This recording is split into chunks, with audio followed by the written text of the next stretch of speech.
Hi, Larry Stewart here with FordConstructionPros.com. I'm in Clayton, North Carolina at Caterpillar's facility with Jeff Brown, who's a compact loader product specialist. And Jeff, we were talking a little bit about how there are opportunities to do things more efficiently with compact wheel loaders, and you had some interesting thoughts about where compact wheel loaders could enjoy a little more utility. Talk a little bit about the kinds of operations that compact wheel loaders can do at lower fuel burn, more efficiently.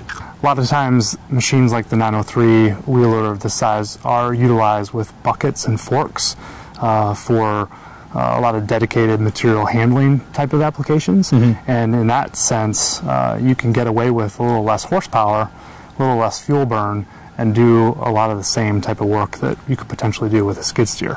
Yeah, and there's an interesting comparison there where you just look at two machines of similar rated operating capacities.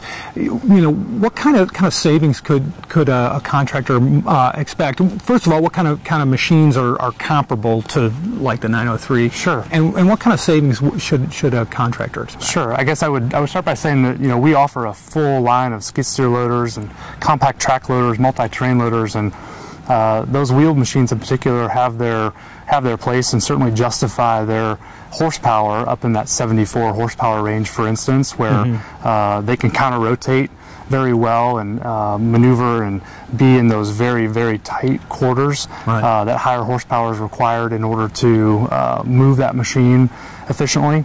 Plus, the skid steer is going to utilize some maybe a wider variety of hydromechanical work tools and has that horsepower driving that hydraulic horsepower, translating into more productive use of those tools.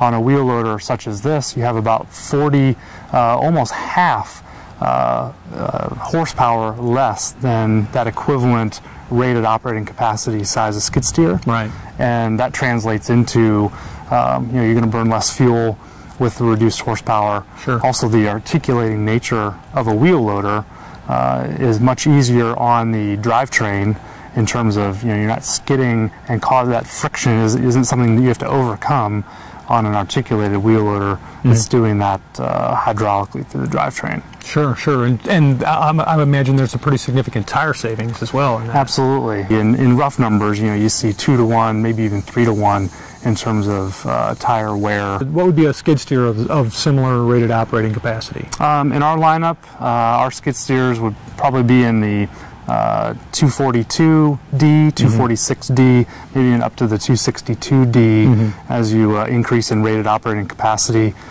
Sweet spot for this machine is in that handling loads in about 2,500 pound capacity. Okay. Would be that size of skid steer loader. Okay. And those are going to, for Caterpillar, those are going to be in that 74 horsepower class, where this 903C behind us is 42 gross horsepower. Right. And I mean, could you just do a simple percentage calculation? This is X% smaller horsepower, and so we'll get somewhere in the neighborhood of X% less fuel burn. X%. Yeah, we haven't necessarily measured that quantitatively, but certainly that 43% less horsepower is going to translate into less fuel burn. Right. Whether it's a 1-to-1, we'd have to calculate and measure. Now, you're not going to have the hydraulic horsepower on this machine while it is equipped with a skid steer loader coupler and can drive hydromechanical work tools. It's not going to be to the level and the extent of a skid steer with that elevated horsepower. The auxiliary horsepower on this machine is less than what you would get on a skid steer, just because it's a smaller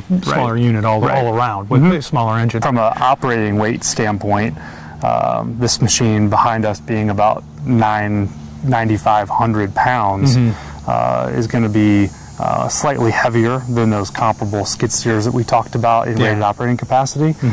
So you may have a little bit more drawbar and ability to push with this machine than you would with those machines. At the same time, because it's an articulated loader, it tends to be a little lighter footed in terms of its impact on like existing turf or existing surfaces, right? Absolutely. And it's used heavily in nurseries, traveling on that sensitive turf where you need to maneuver in tight spaces, but also you don't want to develop huge ruts in the ground in those aisleways, and so an articulated loader is going to do a better job of kind of floating and not disturbing the ground as it's maneuvering.